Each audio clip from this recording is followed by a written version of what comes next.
सभी छोटे बड़े श्रोताओं को सुनीता भटनागर का प्यार भरा नमस्कार। ऑडियो स्टोरीज के हमारे चैनल कहानी जगत में आप सभी का स्वागत है। हिंदी कहानियों की श्रृंखला में आइए आज सुनते हैं उर्मिला शिरीष जी द्वारा रचित कहानी दहलीज पर। तुम फिर आ गए?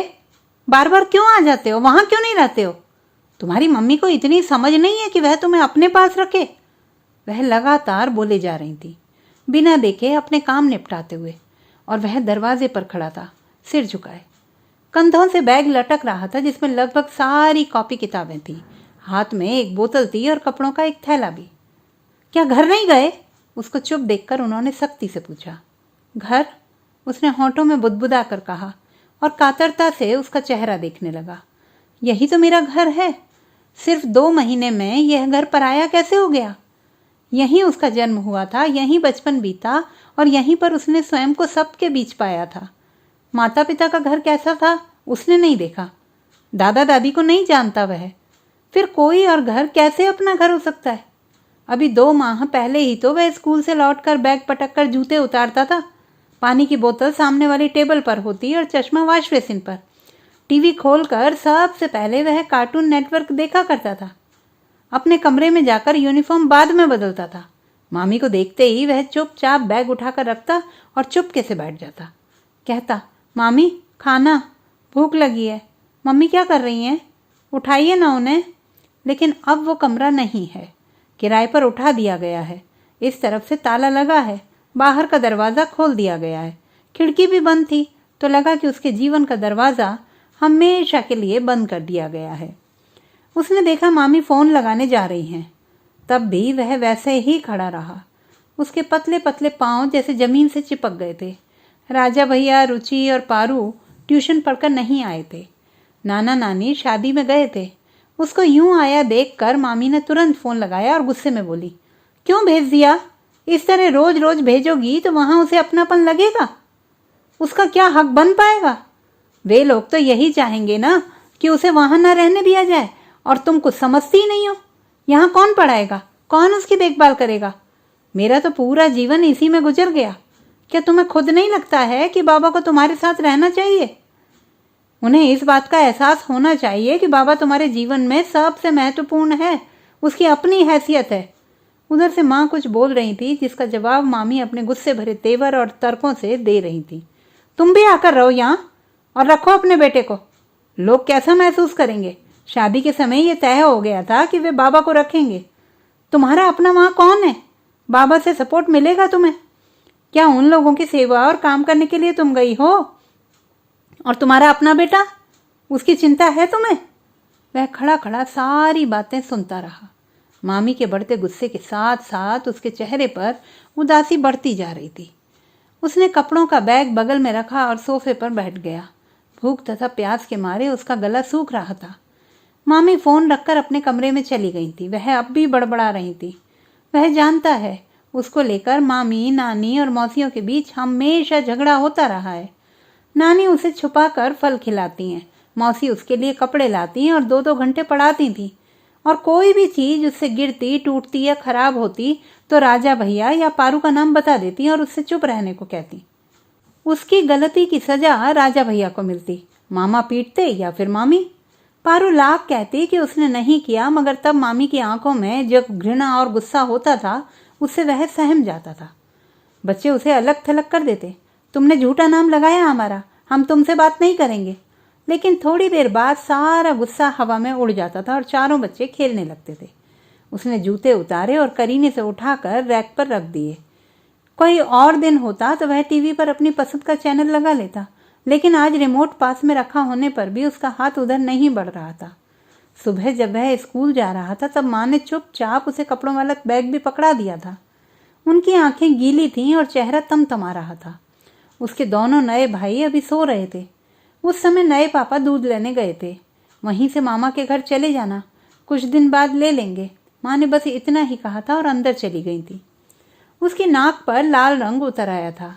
वह उस तरफ की बस में ना बैठकर इधर वाले ऑटो में बैठ गया था।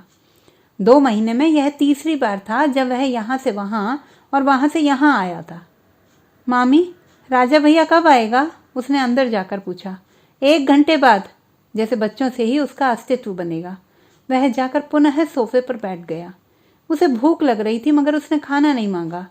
खाने के बाद वह सोता था मगर वह सोफे पर ही अधलेटा हो गया। मामी, उसने धीमे से पुकारा। फिर पता नहीं क्या सोचकर किचन में चला गया। पहले उसके लिए एक गिलास दूध और कुछ न कुछ मीठा फ्रिज में रखा रहता था। अपने हाथ से खाना लगाया। 2 रोटी, बची हुई सब्जी। खाना नहीं खाया? टिफिन नहीं लाए थे? लाए थे मामी। इस समय वह दूध रोटी जरूर खाता था। वह गुस्से के कारण कुछ न बोली। तुम्हारी मम्मी वहाँ से क्यों भेज देती है तुम्हें? क्या तुम्हारी उन लोगों से पटती नहीं है? ऐसी बात नहीं है मामी। मम्मी का झगड़ा होता है। हाँ, मम्मी रोती हैं और कहती हैं कि घर छोड़कर चली जाएंगी। अब वही तुम्हारा घर है। तुम्हारी मम्मी का भी वही घर है। जहाँ तुम्हारी मम्मी रहेंगी वहीं तुम रहोगे।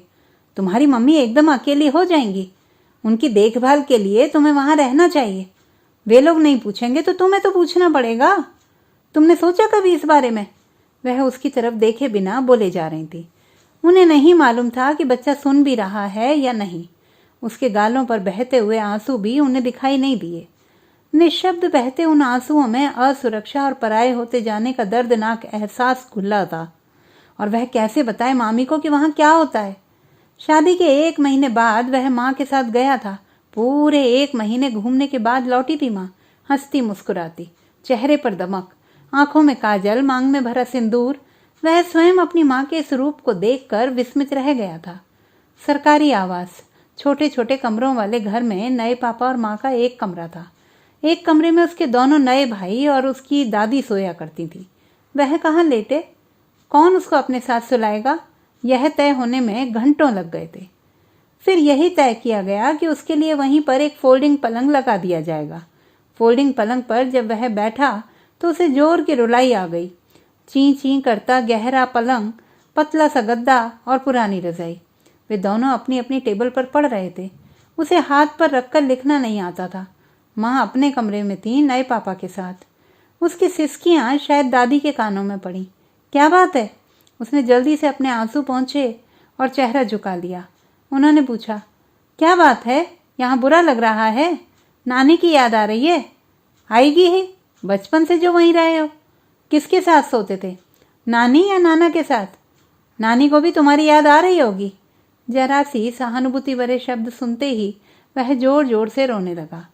सब उसके पास आकर इकट्ठे हो गए। बीच में वह बैठा था और आसपास वे सब। अरे सुनीता, देखो क्या बात है। क्या हो गया? माँ ने सख्त होकर पूछा। होगा क्या? घर की याद आ रही है? बेटा तुम इससे बात करो, अपने साथ खिलाओ, अपनी चीजें दिखा दो, अभी नया घर है। बात कर लो फोन पर। करोगे? उसने रोते हुए सिर हिला दिया। नानी, मुझे नहीं रहना यहाँ। आपकी याद, यहाँ मेरे पास टेबल नहीं है, न पलंग, न। शिकायत कर रहे हो? माँ ने आकर हाथ दबाया। उधर से भी आंसुओं में डूबी आवाज आ रही थी। फोन मामी ने ले लिया था। क्या बात है बाबा, बुरा लग रहा है? देखो उन लोगों से दोस्ती कर लो, वे भी तुम्हारे भाई बहन हैं। तुम अपनी माँ को अकेला मत छोड़ना, समझे? जी, कहकर उसने फोन रख दिया था।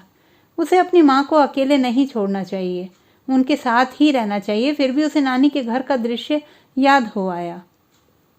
इस समय राजा भैया खेल रहा होगा, पारू और गुड़िया टीवी देख रहे होंगे, मामी खाना बना रही होंगी और नाना नानी मंदिर जाने वाले होंगे।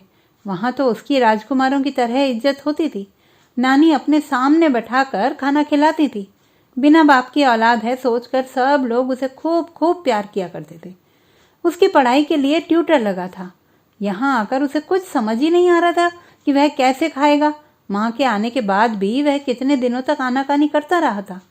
जिस रोज आया था उससे पहले की रात को वह सोया ही नहीं था, बार बार उठकर बैठ जाता था।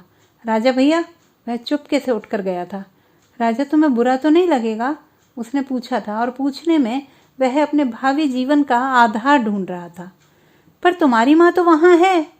वह पारू के पास गया और उससे कहा, पारू, मामी से बोलो मैं नहीं जाऊँगा, मुझे डर लगता है, वे मारेंगे तो कौन बचाएगा? लेकिन उसका एक एक सामान, किताबें, जूते, कपड़े, खिलौने रखे जा रहे थे बैग में। नानी, डर लग रहा है। डर कैसा? सो जाओ, तुम्हें तो खुश होना चाहिए कि अब अपनी माँ के पास जा रहे हो। देखो ध्यान रखना, वहाँ तुम्हारी माँ को कोई परेशान ना करे। कोई दुख हो तो हमें फ़ोन करके बताना। अधिकार और बिना डर के रहना। समय, अधिकार, बिना डर के। माँ का ख्याल। हाँ, माँ अकेली है। उसने सोने की कोशिश की, लेकिन उसकी आंखों में नींद नहीं, आंसू थे। वह आज तक समझ नहीं पाया कि उसकी माँ की शादी क्यों कर दी गई है। माँ को खूब रोते हुए देखा था उसने, और माँ तथा मामी का झगड़ा हमेशा होता रहता था। इतना झगड़ा कि माँ अकेले में आकर मामी को गालियाँ देती थी। फिर कई बार वह उन्हें घर से निकालने के प्लान बनाती थी नानी के साथ मिलकर। माँ कहीं नहीं जाती थी, न मार्केट, न रिश्तेदारों के यहाँ, न पड़ोसियों के घर। वह सुबह से शाम तक घर में ही रहती थी, खाना बनाती हुई, झुंझलाती हुई। कई बार सामान फेंक देती तो कई बार बर्तन पटक देती। तब मामी उनको खूब ताने मारती। बाद में उसने जाना कि शादी के बाद ही माँ के पति की मृत्यु हो गई थी। लोग बताते हैं कि जब उसके पिता मरे तो दुकानों से खाने के लिए कुछ मांग रहे थे। उन्हें टीबी हो गई थी और घर वालों ने उन्हें निकाल दिया था। सड़क पर ही वे मृत मिले थे। उसे कभी दुख नहीं होता, क्योंकि उसने अपने पिता का चेहरा कभी देखा ही नहीं था। हमेशा के लिए माँ का रिश्ता वहाँ से टूट गया था, और उसका असली घर उसके लिए कोई अर्थ नहीं रखता था। उसका जन्म यहीं हुआ था और उसके लिए यही घर सब कुछ था। फिर इतने वर्षों बाद उसने देखा कि घर में हलचल है, मेहमान आ रहे हैं और माँ की शादी हो रही थी। मगर माँ के चेहरे पर दुख या शर्म नहीं, खुशी थी। माँ उसे छोड़कर चली जाएगी किसी और घर में, उसे छोड़कर। यही सोचकर वह बेचैन और दुखी हो रहा था। उसने माँ से सीधे बात नहीं की थी दुख के मारे, मगर माँ को उसकी उदासी और दुख का ख्याल ही नहीं आया था। वह चमकीली साड़ी पहने हुए थी, माथे पर बिंदी लगाए हुए। उनकी आंखों से भी खुशी ही खुशी झलक रही थी। क्या बात है, पता नहीं माँ को कैसे उसका ख्याल आ गया था सबके जाने के बाद। तुम हमें छोड़कर चली जाओगी? आते जाते रहेंगे, तुम भी हमारे साथ चलोगे? कहाँ? नए घर में, अपने घर में। हम नहीं जाएंगे, हमारा तो यही घर है। वह आखिरी दिन था जब से वह मीठी सपनों वाली नींद लेना भूल गया था। नींद में सपनों की जगह सिर्फ अलग होने के दृश्य आकार लेते रहे थे। न वह पढ़ पा रहा था, न खाना खा पा रहा था। उसका दुबला शरीर और दुबला हो गया। खामोशी में वह न जाने क्या ढूंढता रहता था। क्यों फेल हो गया? पढ़ते क्यों नहीं हो? पढ़ाई में मन नहीं लगता तुम्हारा? सब उसको डांटे जा रहे थे अपने अपने तरीके से, और वह डांट के शब्द ना सुनकर मन ही मन सिर्फ इस घर से जाने की कल्पना मात्र से सिहर उठता था। उसके फेल होने का कारण कोई समझ ही नहीं पा रहा था। पूरा घर खुश था, मगर वह नहीं। माँ के लिए सामान खरीदा जा रहा था। माँ की शादी हो रही थी और वह शेष बच्चों के साथ देख रहा था अपने नए पापा को। फिर माँ हनीमून के लिए जा रही थी। पूरा 1 माह घूमने के लिए रखा था। जैसे जैसे उनके वापस आने के दिन नजदीक आ रहे थे, वैसे वैसे उनकी उदासी बढ़ती जा रही थी। नैराश्य ने उसके कोमल मन को और दुर्बल बना दिया था। अब उसे जाना ही होगा।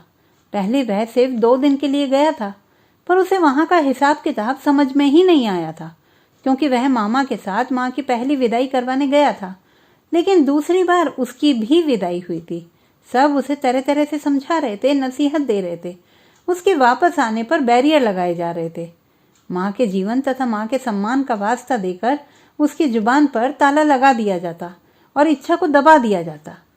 वह पिंजरे में बंद पंछी की तरह घबरा रहा था, जैसे बहेलिये ने पंख कतर कर उड़ने से वंचित कर दिया हो। कोई तो बचा ले उसे, कोई तो रोक ले। वह खाना पीना छोड़कर सबकी आंखों में याचक की तरह देख रहा था। नानी की आंखों में बेपनाह दुख था। नाना चुप थे, मामी कुछ निश्चिंत थी, और मामा वे तो कुछ सुनते ही नहीं थे। मौसी चिंतित थी उसकी पढ़ाई को लेकर। उसके तीनों साथी कुछ समझ नहीं पा रहे थे। न वह किसी को अपने मन की बात कह पा रहा था। पहले कही थी तो किसी ने सुनी न थी। फोन करोगे? आओगे ना? बुला लोगे मुझको? छोटे छोटे प्रश्नों से उन्हें इशारा भर कर रहा था कि वे उसे रोक लें, पर किसी ने नहीं रोका था। कैसे बताए वह मामी को कि वहां रात भर बिस्तर पर चुपचाप बैठा रहता था। तरह तरह की आवाजें, भुतैली आकृतियां, हुश हुश गुजरती रात, और माँ और नए पापा के कमरे के बंद दरवाजे। उसके रोम रोम में सिहरन दौड़ जाती थी। कई बार वह पूरी रात रोता रहा था। कई बार उठकर पास रखे फोन के पास चला आता, डायल भी करता, मगर घंटी बजते ही फोन रख देता। पता नहीं कितनी डांट पड़ेगी। डर कर वह बिस्तर में घुस जाता था। वहां मामा मामी, राजा तथा पारू अपने साथ सुलाते हैं। वह तो कभी अकेला नहीं सोता था, यहाँ हर तरह से अकेला था। सुबह उसने देखा माँ नहा धोकर तैयार होकर सब के लिए चाय लेकर आई हैं। उसके चेहरे पर चमक और हंसी को देखकर एक पल के लिए तो उसे गंदी और पराई औरत लगी। वह नई दादी, बुआ, पापा और दोनों भाइयों से हंस हंस कर बात कर रही थी। वह जानबूझ कर लेटा रहा कि देखो माँ जगाती भी है या नहीं, माँ को उसका ख्याल आता भी है या नहीं। माँ ने दूर से ही आवाज़ लगाई, उठो, ब्रश करो, चाय पियोगे। माँ इतनी जल्दी भूल गई कि वह नाश्ते के साथ दूध पीता है। जब से चश्मा लगा था तब से उसको नाश्ते के साथ दूध दिया जाता था। नए पापा ने आकर अपने बेटों को पुचकारा, उनकी पीठ थपथपाई, होमवर्क तथा स्कूल के बारे में पूछा और उसके पास से गुजरते हुए सिर्फ उसके बालों पर हाथ भर फेरा और इतना भर पूछा, ठीक चल रही है पढ़ाई। वैसे भी उसके लिए तय किया गया था कि सारी पढ़ाई का खर्च मामा देंगे, स्कूल की बस तथा ट्यूशन का भी। इसलिए उसे पढ़ाई के बारे में बताना अच्छा नहीं लगा। उसने सिर झुकाए हुए हूँ भर कहा। पापा के जाने के बाद माँ उन दोनों औरतों से हंस हंस कर शर्मा कर बात कर रही थी। उसे याद आया कि वहाँ माँ की हर सुबह झगड़े से शुरू होती थी। कभी माँ ने मामी को एक कप चाय नहीं दी थी। कितनी बीमार रहती थी मामी, तब भी माँ अपने हिस्से का काम करके सो जाती थी और यहाँ बुआ के हाथों से काम छीन कर स्वयं कर रही थी। पापा के सामने उनके बेटों से कैसा प्यार और अपनत्व जताती है, और वहाँ राजा भैया से तो माँ की कभी पटती ही नहीं थी। वह मन ही मन कुढ़ता रहा। माँ जितना हंसती वह उतना ही चिढ़ता जाता। माँ जितना उन लोगों से अपनत्व दिखाती वह उतना ही उनसे दूर होता जाता। कल शनिवार की छुट्टी है, मैं हाँ ठीक है, तुम तो इसी दिन का इंतज़ार कर रहे थे, माँ खुश होकर बोली। वह चाहती थी कि बेटा मामा के घर चला जाए। वह नहीं चाहती थी कि बेटे के कारण उसके नए नए दाम्पत्य जीवन में कोई दरार आए या तनाव पैदा हो, या उसके पति के बेटों को जरा भी बुरा लगे। जैसे तैसे मिले इस दुर्लभ सुख को वह हवा में जलते दीपक की लौ की तरह बचा कर रखना चाहती थी। जिस पुरुष को पाने के लिए उसने इतने वर्षों तक इंतजार किया था, वह पति रूपी पुरुष बच्चों की आपसी तकरार के कारण अलग ना हो जाए। पल पल इसी बात को लेकर वह अंदर से सतर्क रहती थी। फिर पहली पत्नी से भी उसे जीतना था, उसकी स्मृतियों को धोना था, स्वयं को स्थापित करना था। वह अपने बेटे का अधिकार इस कीमत पर हरगिज नहीं चाहती थी। धीरे धीरे ही उसे अधिकार दिला पाएगी। वह स्वयं को जमाती है तो बेटे के पैर उखड़ते हैं, और अगर बेटे को जमाती है तो उसके लिए मुसीबत खड़ी हो सकती है। बाबा, मामी के पुकारने पर वह हड़बड़ाकर जाग गया, जैसे चोरी करते हुए पकड़ लिया गया हो। क्या मामी? वह आज्ञाकारी बच्चे की तरह उनके सामने जा खड़ा हुआ। तुम्हारे नए पापा तो बहुत अच्छे हैं ना? वहाँ किस बात की परेशानी है? याद आती है? किसकी? वह सबका नाम लेना चाहता था मगर कंठ अवरुद्ध हो गया। बेटा, इस बार मामी ने स्निग्ध आवाज़ में पूछा। मामी, सबकी याद आती है, वे सब मेरे कोई नहीं हैं। मामी, आप मेरी सगी मामी हैं, सगे नाना नानी, मामा मामी। यहाँ राजा है, पारू और गुड़िया है। वहाँ कहते कहते वह सुबकने लगा। वहाँ तुम्हारी मम्मी है ना बाबा?